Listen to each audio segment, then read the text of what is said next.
इमरान खान साहब कह रहे हैं कि मैं 9 हलकों से इलेक्शन लड़ूंगा और उस असम्बली के लिए लड़ूंगा जिस असम्बली को उन्होंने कहा है कि ये असम्बली इम्पोर्टेड असम्बली है, ये असम्बली जाली असम्बली है। इस असम्बली ने एक बैरूनी साजिश के साथ आई है और इसीलिए उन्होंने अपने तमाम अरकान के साथ इस्तीफ़ा दे दिया। अब उसी असम्बली के लिए वो इलेक्शन लड़ रहे हैं और 9 जगह से इलेक्शन लड़ रहे हैं। तो इससे क्या तासुर मिल रहा है? मतलब इससे तासुर ये मिल रहा है कि एक तरफ तो आप यू टर्न के माहिर हैं, जिस असम्बली को आप हलाली नहीं कह रहे हैं उस असम्बली के इलेक्शंस के लिए लड़ भी रहे हैं। चलें एक तरफ इसको रख के हम आगे बढ़ते हैं। और ये कि 9 के 9 इलेक्शन, तो 9 के 9 जगह लड़ने का मतलब यह है कि दूसरी तरफ आप ये कहना चाहते हैं कि पीटीआई में कोई ऐसा कैंडिडेट नहीं है जो अपोजिशन का यानी हुकूमत का मुकाबला कर सके। आप ही एक वाहिद हैं जो कि इन सब का मुकाबला कर सकते हैं। इससे तो ये बात जाहिर हो रही है ना, मसलन एक कायद जो है वो। अच्छा, दूसरी बात ये है कि अगर आप 9 जगह इलेक्शन लड़ेंगे तो सीट तो एक ही जगह ऑक्यूपाई करेंगे और आप ये देखें कि फिर इलेक्शन हो जाएगा उन सीटों पे। क्यों? क्योंकि ज़ाहिर है आपको 9 सीटों में से 8 सीट तो छोड़नी पड़ेगी और बल्कि 9 की 9 छोड़नी पड़ेगी, इसलिए कि आप ऑलरेडी इस वक्त मेंबर ऑफ नेशनल असम्बली हैं। अभी तो ये देखना है कि आया आइन और कानून में, क्योंकि इसमें आइन साइलेंट है, ये तो देखने में आया है कि नेशनल असम्बली का उम्मीदवार प्रोविंशियल असम्बली में इलेक्शन लड़े या सेनेट का इलेक्शन लड़े, लेकिन सेम असम्बली का इलेक्शन सेम पर्सन आज तक ऐसा नहीं हुआ है। और इस सिलसिले में आइन और कानून खामोश है। आया ये क्वेश्चन मार्क है कि एक आदमी जो already member of national assembly है और वो अभी एग्जिस्ट करता है, तो वो किस तरीके से बकिया खाली सीटों पे इलेक्शन लड़ सकता है? और ये कि 9 के 9 जगह पर वही आदमी इलेक्शन लड़ सकता है। और ये भी एक सवाल है कि वो आदमी इलेक्शन कमीशन में जहां उसको खाइन कहा गया है, जिसको मसलन ये कहा गया है कि आप झूठे हैं, आपका हलफ झूठा है, इस्टेब्लिश हुआ है इलेक्शन कमीशन के आपके इलेक्शन कमीशन ने उसको इस्टेब्लिश किया है।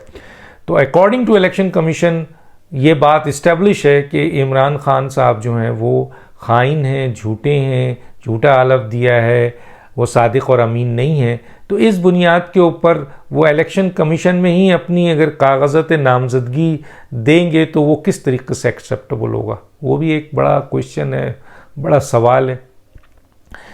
एक क्वेश्चन यही है कि आपके 9 सीटों पे आप इलेक्शन लड़ रहे हैं और मेंबर ऑफ नेशनल असम्बली हैं, उसके ऊपर भी कानून और आइन का ये है। और ये एक बात बड़ी सॉलिड मोहर है कि क्या पीटीआई के अंदर आपको अपने उम्मीदवारों पे एतबार नहीं है, लोगों पे एतबार नहीं है? एक आदमी कल 342 सीटों पे लड़ेगा और अकल देखें ये कि आप अगर फ़र्ज़ कीजिए जीत भी जाते हैं 9 के 9, जो कि बहुत मुश्किल काम है। ये तो ज़्यादा चांसेस है कि अगर आप 9 में लड़ते हैं और फ़र्ज़ कीजिए अगर आधे से ज़्यादा पे आपको शिकस्त होती है तो बड़ी शर्मिंदगी की बात होगी। और आप 9 की 9 जीत जाते हैं तो बड़ी बात इसलिए नहीं है कि यहाँ पर आपके कैंडिडेट जीते हैं। तो अगर लीडर भी ना जीते तो बड़े अफसोस की बात है। तो कैंडिडेट जीते हुए हैं, वहाँ अगर आप हार गए तो बेइज्जती ज़्यादा है, और अगर जीत गए तो कोई बड़ी बात नहीं है, क्योंकि जब कैंडिडेट जीत रहे हैं तो ये सीट तो आपकी ही है। सवाल ये है कि ये 9 सीट जो आप लड़ रहे हैं, इसका मतलब ये है कि क्या पीटीआई में कोई ऐसा उम्मीदवार नहीं है? और फवाद चौधरी साहब इसको दिलेराना बात कर रहे हैं कि जी कोई माई का लाल है जो इमरान खान का मुकाबला करे। क्यों करेंगे? बेवकूफ़ है क्या? मौलाना फजल रहमान साहब इंतखाब लड़ें इन हल्कों से, सारे 9 के 9 हल्कों से, या नवाज शरीफ साहब लड़ें या कोई और लड़े? भाई उनके पास कारिंदे मौजूद हैं, वो लड़ेंगे और वो आपको शिकस्त भी देंगे अगर उनके पास वहाँ सियासी सपोर्ट, अवामी सपोर्ट हुई। तो वो कि 9 के 9 लड़ें, ये तासुर देने की कोशिश की जी इमरान खान साहब जो है वो 9 की 9 सीटों पे लड़ेंगे और कोई माई का लाल मुकाबला करे, वो बेवकूफ़। 2 चीज़ें यहाँ इस्टेब्लिश हो रही हैं। एक तो पीटीआई के पास कैंडिडेट नहीं है, या एतबार नहीं है इमरान खान को अपने कैंडिडेट के ऊपर, और दूसरी तरफ ये है कि जी 9 सीटों का लुब्बे लुबाब मैंने आपको बता दिया। अब सवाल ये पैदा होता है कि जी 3 तरह से आपकी तलवार भी लटक रही है। एक जो तोशाखाना केस है, 25 सितंबर को ये इलेक्शन होना है, 3 सितंबर तक हर सूरत में तोशाखाना का फैसला आना है इलेक्शन कमीशन से। और मेरी इत्तलात के मुताबिक, बहुत सारे लोग बहुत कुछ कह रहे हैं, लेकिन मेरी इत्तलात के मुताबिक अगर उन डॉक्यूमेंट्स का आप बाज़ाब्ता आप उसको देखें और उसको आप रिसर्च करें उसके ऊपर, तो इमरान खान साहब उन तोशाखाना केस में बुरी तरह फंसे हुए हैं। और ये बात साबित होने में देर नहीं लगे कि आप सादिक और अमीन नहीं हैं, तो चुनांचे आप वहाँ नाअहल होने जा रहे हैं, तायहात नाअहल होने जा रहे हैं। तो फिर अगर 3 सितंबर से पहले आप नाअहल हो गए तो फिर 25 का इलेक्शंस कहाँ जाता है। और इसके बाद अभी जो कैबिनेट मीटिंग है, इसमें ये फाइनल होना है कि जी किस दिन फेडरल गवर्नमेंट जो है वो आपके ख़िलाफ़ जो इलेक्शन कमीशन में फ़ैसला आया है उसके डायरेक्शंस पे आपके ख़िलाफ़ तायात नाअहली का केस लेके जा रहे हैं। और अभी एक केस हनीफ अब्बासी का भी है, जिन्होंने सुप्रीम कोर्ट की तरफ रुजू करना है। और ये भी मैं नहीं कहता, बड़े बड़े आइनी माहिरीन कहते हैं, कानूनी माहिरीन कहते हैं कि इलेक्शन कमीशन ने जिन चीज़ों को इस्टेब्लिश किया है और माजी में जिन लोगों को नाअहल किया गया है मामूली बातों में, तो ये जो केस है ये तो बहुत ही स्ट्रॉन्ग है इमरान खान की नाअहली के लिए और कोई इसको रोक नहीं सकता।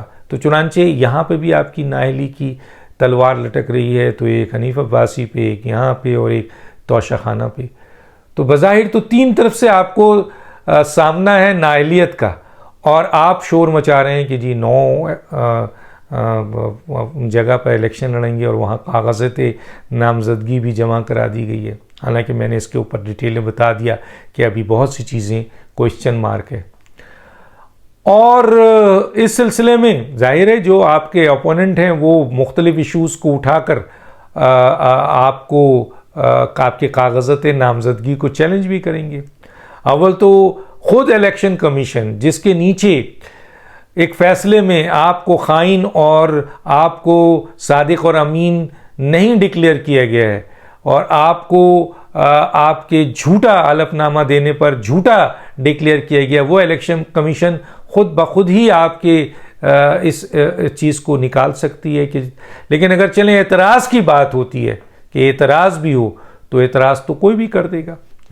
तो बहरहाल यहाँ पर ये चीज़ रुकी हुई है, मैंने बता दिया। और एक और बात कि पंजाब हुकूमत में इस वक्त देख लें आप कि ओपन बदमाशी कर रहे हैं इमरान खान साहब और परवेज़ इलाही मिलकर, और वो अपनी हुकूमत का नाजायज़ फ़ायदा उठाते हुए बहुत कुछ कर रहे हैं।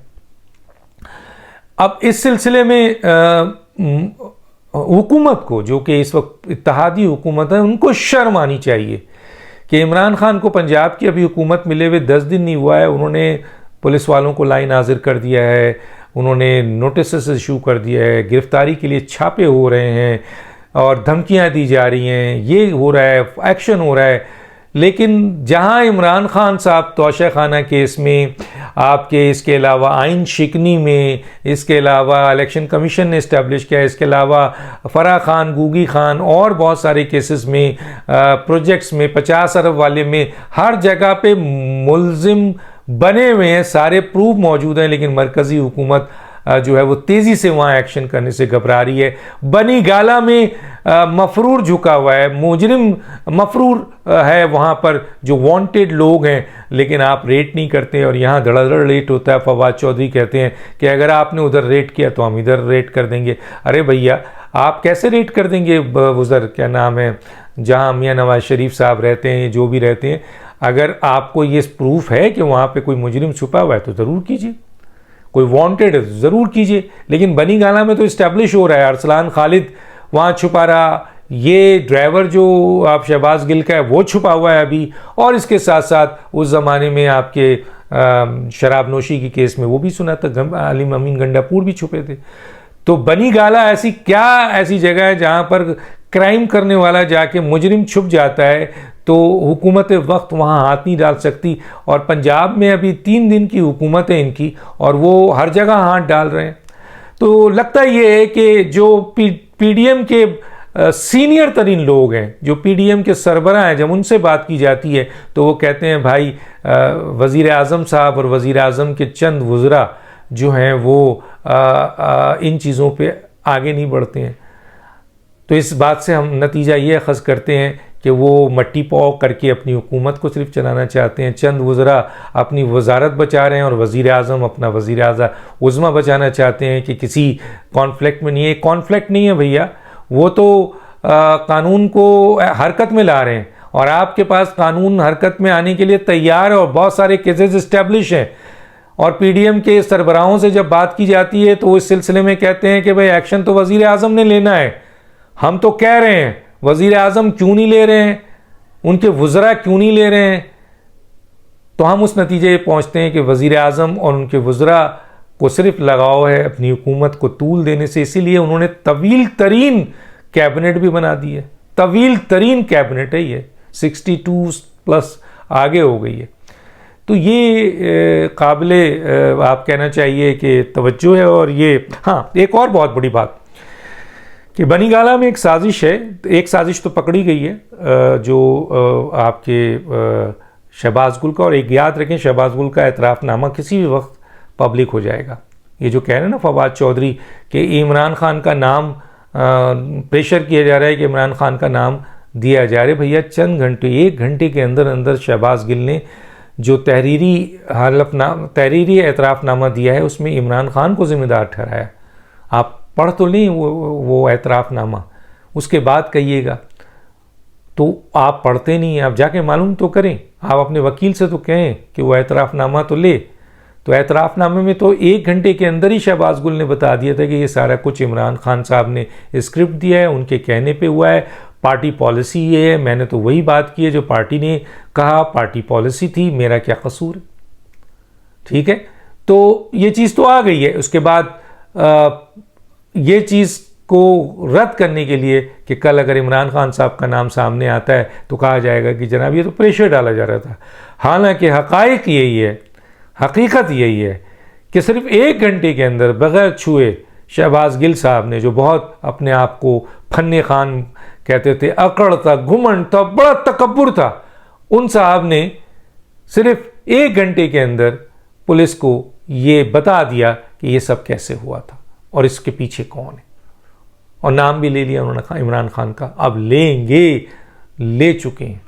अब आइए जो इम्पोर्टेंट बात है वो ये है कि जी बनीगाला में एक मीटिंग हुई है बहुत ही इम्पोर्टेंट, और उसमें यही साजिश तैयार हो रही है। इसको साजिश ही मैं कहूँगा क्योंकि फ़ौज जो है वो इस वक्त मेन पिलर है पाकिस्तान की, आपको पता है मेन पिलर है। और फ़ौज से जितनी नफ़रत इमरान खान को है इतनी नफ़रत किसी सियासतदान को नहीं है। और ये मैं सिर्फ लफ्ज़ों में नहीं कह रहा हूँ, आप इमरान खान की 22 साल की स्टेटमेंट उठा के देख लीजिए। जब वो अपोजिशन में थे उन्होंने फ़ौज को, जनरल्स को, इत्तारों को जिन जिन अलक़ाब से नवाजा है, इंडिया में बैठ के अपनी पाक फ़ौज के ख़िलाफ़ जिस तरह बात की है, तो इमरान खान के अलावा कोई और लीडर, इवन अल्ताफ़ हुसैन भी इस लेवल पर नहीं गया जिस तरह इमरान खान गया। और आज भी उनको उतनी ही नफ़रत है। और जब हम उनके पास बैठते थे, तो हम जब बात कर रहे होते थे तो हमें अंदाज़ा होता था, हम बड़ी तकलीफ़ में होते थे उस वक्त कि इस आदमी का माइंडसेट तो फ़ौज के ख़िलाफ़ है और ये हुकूमत में आना चाह रहा है, और इनके सारे बयानात भी हैं।